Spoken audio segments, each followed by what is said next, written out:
Well, welcome back to the Ropes Family Podcast, episode 89. We're so close to the 90s, we're going to have to start getting real baggy jeans and like striped clothes. Jinkos, sunflowers. Jinko, I think, was like 2000s. No. They were wearing Jinkos back when I was in high school. They were also wearing them when I was in elementary, which is the 90s. You were in elementary in the 90s? Yeah.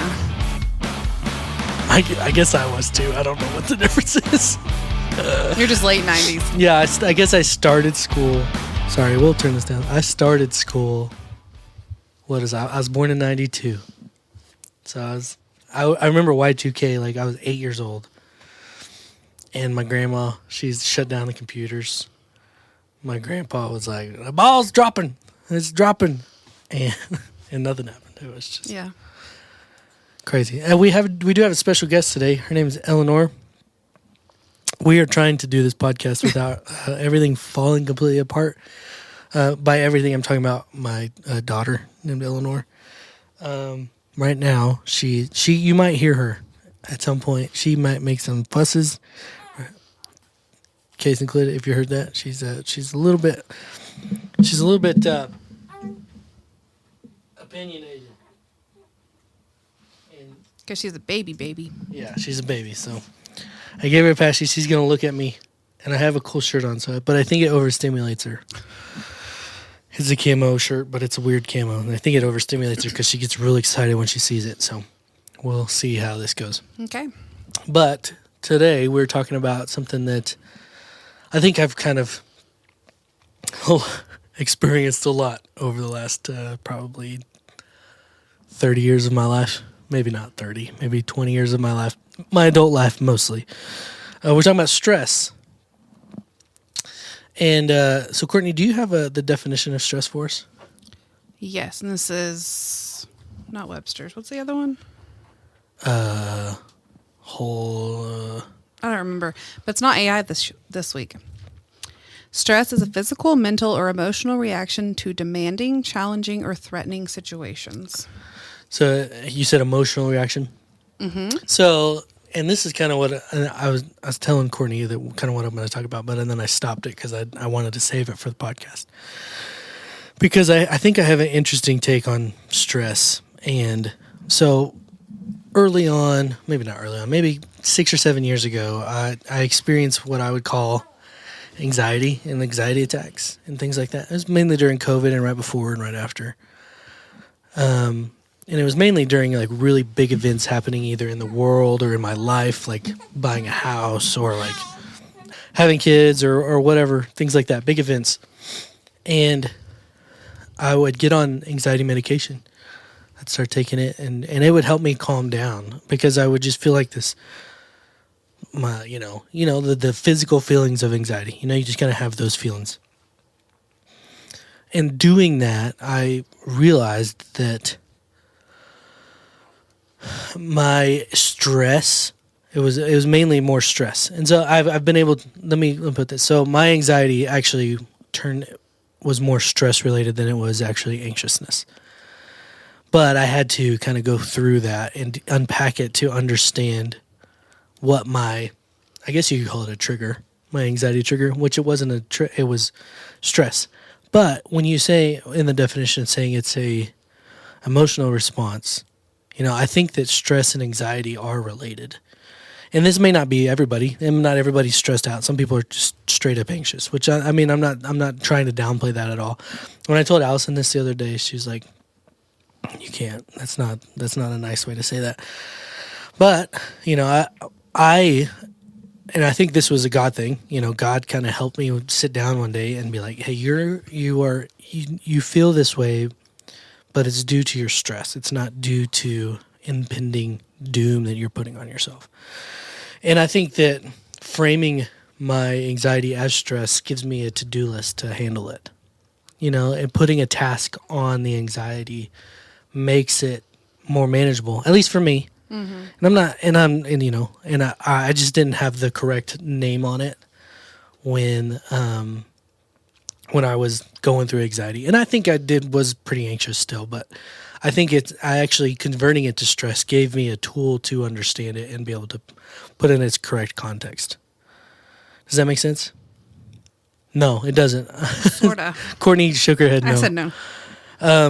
I guess I still have some of the same. So when I get really stressed out, I start having crazy thoughts, and I would think that, and so those crazy thoughts that I would have. So your anxiety was just fueled by stress. Yes, maybe. Yeah, it's still anxiety. It's just fueled by stress. Maybe stress is a form of anxiety, or I don't know. I'm not. I guess we're trying to define. And I've gone through a lot of counseling. Okay. Therapy. Maybe that's what I don't, and Allison tells me all the time, you probably need to go to counseling. And I'm like, I don't need that. But if you do need it, go. Like I'm not downplaying. I really do go. It's awesome. Yeah, I guess it really helps people. And I looked up because I said before we started, I said worry and stress are kind of the same thing, but then I asked AI what the difference was, and AI says that worry is a cognitive process focused on thoughts, while stress is like the physical part. Like stress is like cognitive, like fast heart rate. Okay. So you said it's cognitive. It's a result of the cognitive. Yeah, like of the worry. Okay. Or the anxiety. Yeah, I guess that makes sense. So if you're feeling the effects of your brain working things out, or not being able to work the things out. But I guess so the reason why I texted you that I wanted to talk about stress is Monday morning I was talking to my mom. What's up, Mom? And I was telling her all the things that I had to do that morning or over the next couple days. And it was just a lot of things that I needed to do. And then I have a baby with me all the time now too. And so that I was just like, I have this to do. I've got things that, big things, ministry things. I've got school things. I've got family things. I've got a lot of things going on. And here's the plate analogy thing that I've used for anxiety before too. I have a lot of things on my plate.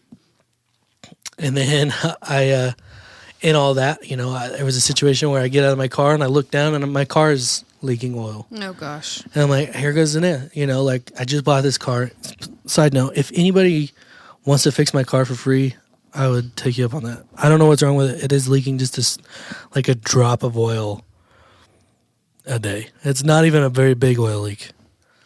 But I ain't got time. I can't help you there. Sorry. Yeah. So, but any of you listening, if you want to come help me, I don't know. Donovan. Yeah, maybe Donovan. Yeah. But it's like, and that's one of those things also with, I have a thing with buying cars that I always end up buying junk or whatever. And I'm like, here we go again. I can't do anything right. I can't buy a car that's not going to break, and I'm like, it just kind of adds all to the stress. And I think that kind of where I was going is the same way we deal with anxiety is the same way we deal with stress, except stress has a little bit more of a checklist to it. And Jesus, in Matthew 7 or 6, he says, do not be anxious, Therefore, do not be anxious about tomorrow, for tomorrow will be anxious for itself. Sufficient for the day is its own trouble. That's the end of the passage that he's talking about. But he says, do not be anxious about your life, what you'll eat or drink, or nor about your body or what you'll put on or put off. Is not life more than food, So, Jesus tells us all these things, not to worry. And then he finally, but he says in Matthew 6:33, seek first his kingdom and his righteousness, and all these things will be added to you. So in our stress and our anxiety and our whatever, it's easy to get stuck in the other things that are stressing us out. Okay, sorry, we're back. We had to take a quick break. Eleanor was not having it. Her rider specifically said she needed a nice warm bottle during the podcast recording. So she's eating right now. So we have about 4 minutes. And talk fast. So what I was saying is I think the methods of dealing with anxiety and stress are pretty similar. As far as, like worries, we cast your worries, cast your anxieties, cast your cares upon him, right? Seek first his kingdom, and all of these things will be added. And if we just did that, we wouldn't be stressed or worried. Right. We wouldn't even have anxiety. Right. So Courtney, so when I texted you about stress, what did you? Well, I just had a breakdown the night before. Oh, good. About summer, because I'm completely stressed out about summer because I'm never here. I have a trip with my husband, and then I have Asia, and then I go to girls camp, and then I go to youth camp. Look at you. It's exhausting. Well, that's just June. That's just June. Yeah. Well, in the beginning of July, so you'll be back. You have a summer. I don't, and I get back and I keep going. So I had an absolute breakdown, and I was like, I'm canceling summer. I'm not going to Asia. I'm not going to youth camp. I have to go to girls camp. I'm not doing anything else. And Ben is just sitting there, and he's like, I think you need to take a minute and just breathe and just calm down, because I was sobbing, and I was like, I hate this. I hate summer. Yeah. He was like, okay, you're really It's kind of like the plate analogy, right, that I used this week or last week, and then nothing. I actually used the plate analogy when we talked about anxiety, and anxiety is one of our biggest episodes that we've recorded, the one that's titled that. So, because everyone experiences it, and it's not like a... And I think everybody experiences it in their own way. Like mine is... When I figured out mine was stress related, I was able to figure out how to handle that.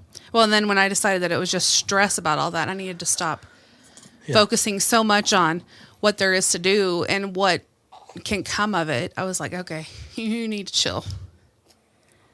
But then Monday night in women's Bible study, a couple of the moms, there was only 9 of us there, but it was like really good discussion. And one of the ladies is an older lady, and her kids are grown, and she said, we stress about things as parents that don't matter. Yeah. Like, how many times have I worried about what my kids are going to wear to school? Like, it doesn't matter. And now they look homeless children every day. But that's beside the point.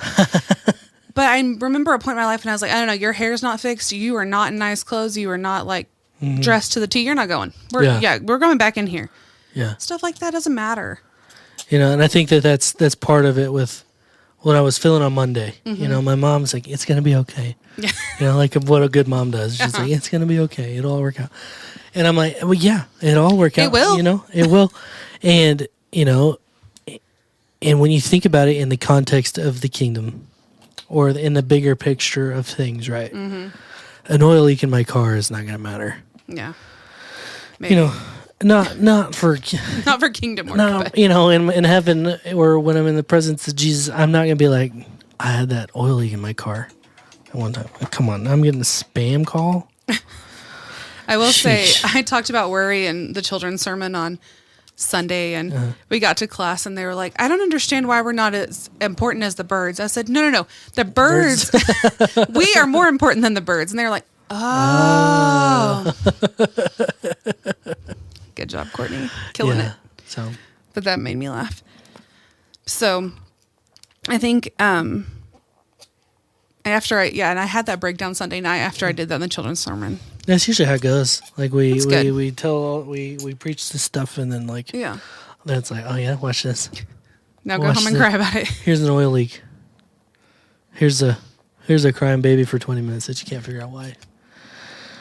You know, I've had there's been, or here's a situation that's going to change the way you have to do things for the next 10 years of your life.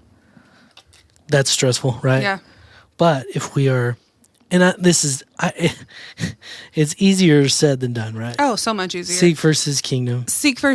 And we're all good. Yeah. It's so much easier said than done. But I don't think it's supposed to be easy, you know? I think it's a perspective shift too. And I think that's another thing. And I'm not trying to get in trouble with a bunch of people that struggle with anxiety, but I think in therapy, it's a perspective shift too, right? They give you context for what you're thinking and what you're feeling and why. You know, it's a perspective shift. And that's exactly what Jesus is doing, is giving us a perspective shift. Hey, right now it's a big deal. You know, the birds are hungry. They find food. You're going to be hungry. You're going to find food. You're going to have a crying baby. She's going to find food. Nope. Right on cue. He said, don't talk about me and my food. Leave me alone. Right on cue. Right on cue. That was funny. But anyway, so I've just been stressing, and I it's been like the topics of what I wanted to talk about. So you can tell over the last 3 weeks I've been, what was the first one we talked about, or whatever Josh wants to talk about, besides the Bible one? We talked about being overly busy and then being underly busy and then now stress. So you can tell that I'm a little bit all over Josh's life going right now. Just like that. I get really busy, and then I clear it all out, and then I get under busy.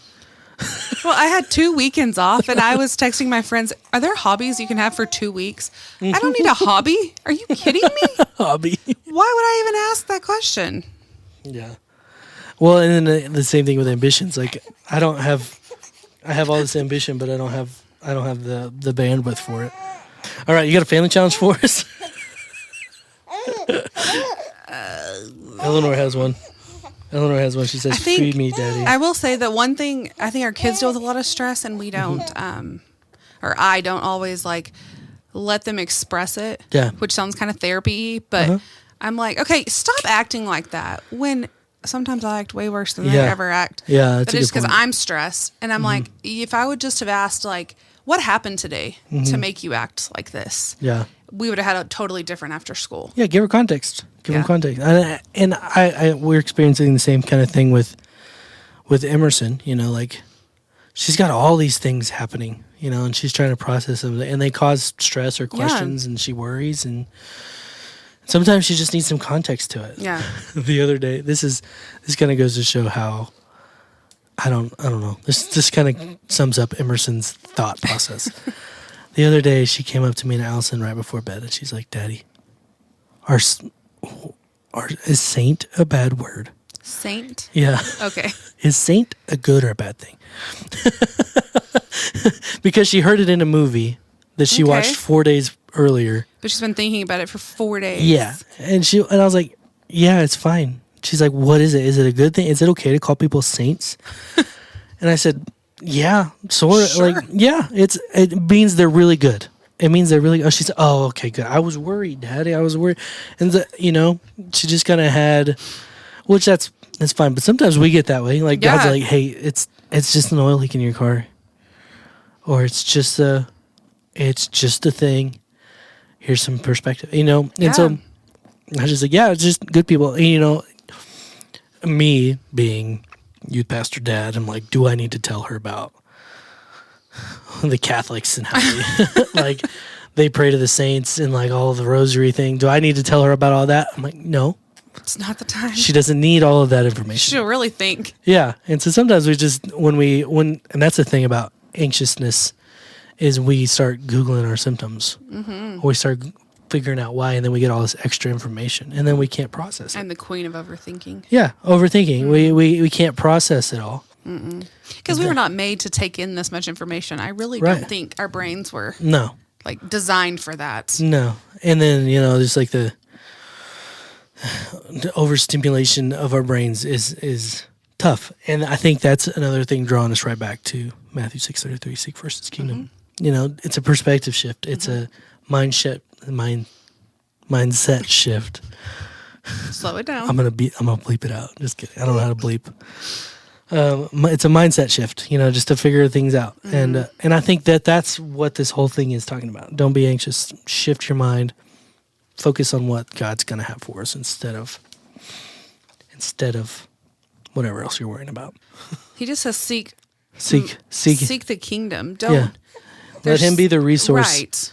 God, Jesus is the resource for what we need, and he'll provide what we need when we need it. And that goes with stress. That goes with anxiety. Some of the most anxious times in my life is when we were buying houses, because there's a lot that goes into it. Oh yeah. But when looking back at it, I'm just stressed about buying a house, and that stress is having me think about all the crazy things, overloading my thoughts. And so that's all I got. You got anything else? Nope. So your family challenge is don't be stressed. Too blessed to be stressed. Oh, that was rough. Too blessed to be stressed. Oh my gosh. Your family challenge is to find somebody to fix my car. Oh. That's your family challenge. Good luck. I'll fix it for him. I really think I could. I don't know. I have a worry. There's a worry. I have a worry that I'm just gonna make things worse if I get in there. I'm just gonna just spill. I'm just gonna break it completely. And you're gonna have oil dumping thousands on your of head. dollars. Yeah, which thousands and thousands of dollars of damage to my car that I just haven't even made a payment on yet. Oh. And that's just gonna be incredible. It's gonna be a great time. Okay, don't fix it yourself. Yeah. That's your family challenge. Yes. Yeah. Don't. My family challenge is to not fix it myself. Yeah. And so if anybody knows anybody, send them my way.